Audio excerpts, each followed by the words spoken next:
ঘুমোচ্ছিলে নাকি দিনে দুপুরে? দরজা খুলতে এত দেরি হলো? রান্নাঘরে বসে একটা জড়ানো গলার কথাগুলো শুনতে পেল পেইন। মুহূর্তের মধ্যে ঘরে ঢুকলো একটা বেটে মতো লোক। কোট প্যান্ট টুপি সব বরফ চূর্ণে ভর্তি। টলমলো পায়ে একটা চেয়ারে ধপ করে বসে পড়েই পেইনকে দেখেই আবার তড়াক করে উঠে দাঁড়ালো। কিছুক্ষণ পেইন আর ক্যাথরিনকে দেখে নিয়ে ব্যঙ্গ করে বলে, ও এই ব্যাপার? বাড়ি ফাঁকা হতেই খদ্দের আনা হয়েছে? বদ মেয়ে ছেলে, দাঁড়া, বিয়েটা হতে দে, তারপর তোর কী হাল করি। কথাটা বলেই পেইনের সামনে ক্যাথরিনকে একটা থাপ্পড় মারে লোকটা। পেইন আর হাত গুটিয়ে বসে থাকতে পারে না। কফি মগটা সরিয়ে লোকটাকে কাঁধ ধরে নিজের দিকে ঘুরিয়ে চোয়ালে সজোরে মারল এক ঘুষি।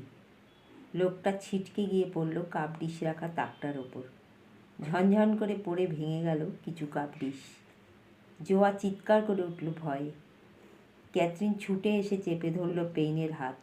ভয়ার্ত গলায় বলল, শান্ত হন, ওর কিছু হাল হলে কাকা কাকিমা আমাদের দুজনকে শেষ করে দেবে।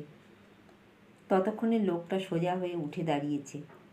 আগুনে দৃষ্টিতে পেইনের দিকে কিছুক্ষণ তাকিয়ে থেকে চোয়ালে হাত বোলাতে বোলাতে ক্যাথরিনের উদ্দেশ্যে বলল, লুসি ফিরুক, তারপর আজকের হিসেব নেব।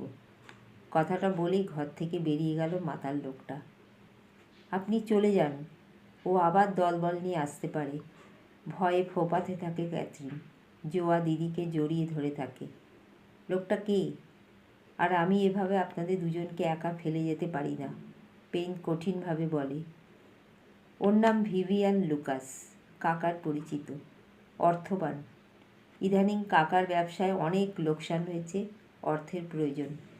লুকাস দিতে রাজি, তবে পরিবর্তে আমায় বিয়ে করার প্রস্তাব কাকিমাকে দিয়েছে।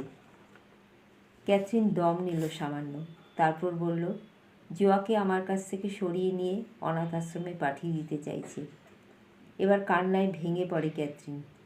দুহাতে জোয়াকে বুকে জড়িয়ে ধরে বলে, জোয়াকে ছাড়া আমি বাঁচব না। এই মিষ্টি বোনটাকে কিভাবে ছেড়ে থাকব?